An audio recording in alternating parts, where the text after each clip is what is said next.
Práve sa začína cena hypodromu Bravantice s autoštartom na 1640 metrov pre dvoročné kone, ktoré sa neumiestnili do 3. miesta o 24 000 korún s 5 aktérmi a hneď sú tam problémy na štarte. Caberneto mi si zacválal a takisto aj Hra Fortuna a z toho by mohli v nevysokom tempe profitovať ďalšie kone domáca Repeat a takisto je tam takisto Carlos Santana. V tejto chvíli dosiahla komisia diskvalifikovala koňa číslo 2 Caberneto Misi. Caberneto Misi je prvý koň mimo dostihy a čela sa ujíma domáca dvojica. Opäť je tam Svoboda a Mars. Na bariére teda Repeat zo stajne KR Ostrava s Jiži Svobodom a vedľa nej potom Carlos Santana, papierovo-šancovejší koník z JS Konzorcium v súlke s Dietrom Marsom, ktorý zatiaľ ale čaká, nechá kolegu alebo kolegyňu, aby vodila tie dostihy. Na 3. pozícii sa doťahuje so štvorkou Scarlett, reprezentujúca staj Toska s amatérom Oskarom Tilčom a zvonka ju teraz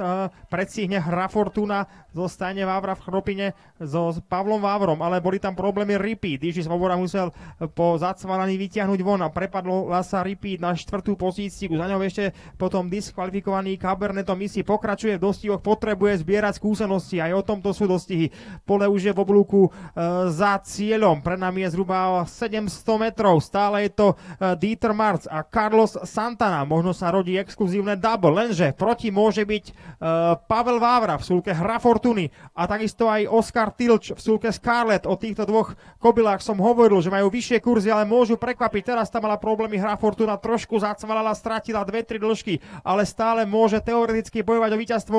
Na 4. priečke cvála ešte Repeat a tá strata narastá. Caberneto Misi, diskvalifikovaný účastník dostihov, už ide na 4. pozíciu. Takže v oblúku pred cieľovou rovinkou je trojica koní s obrovskou výhodou Carlos Santana, 5 dĺžok za ním, potom Scarlett, ktorá zatiaľ beží ako druhá v poradí a druhá čisto. Na 3. pozícii stráca Hra Fortuna a zdá sa, že by sa mohlo bojovať medzi dvoma koňmi. Môže to byť Carlos Santana alebo Scarlett, ktorá ešte zvonka útočí. Uvidíme, či to bude stačiť záverečných 100 metrov. Stále je to Dieter Marc s domácim Carlosom Santana, ale snaží sa Scarlett s Oskarom Tilčom, ale nebude to stačiť. Zvíťazí Carlos Santana pred Scarlett. Na 3. pozícii potom ešte Hra Fortuna, aj keď ju predstihne diskvalifikovaný Caberneto Misi. Za ním teda Hra Fortuna bude tretia zrejme a Repeat uzatvára poradie, tiež tam bolo cválanie. Takže opäť double pre Dietera Marca, aj keď veľmi dobre sa koncovkou snažil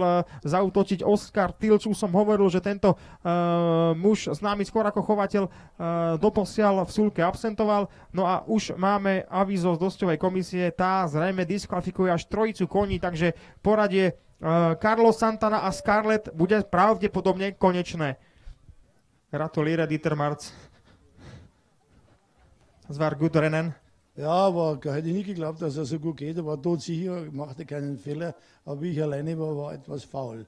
Und dann habe ich ihn ein bisschen angetupft und dann war alles in Ordnung. Danke. Tak Dieter Marc potvrdil, že to boli dobré dosti pre neho a rozhodujúce bolo, že Carlos Santana neurobil žiadnu chybu, potom to už bolo pomerne jednoznačné, aj keď videli sme ešte v cieľovej rovinke atak Oskara Tilča v súlke Scarlett. Kobylky rakúskeho chovu s českým jazdcom. Tu ale vidíme dekoráciu koníka českého chovu s rakúskym jazdcom. Domáci Carlos Santana zo stajne KR Ostrava a Dieter Marc, tréner Jiži Svoboda. Potlesk domácich tribún pre túto dvojicu. Veľmi talentovaný koník.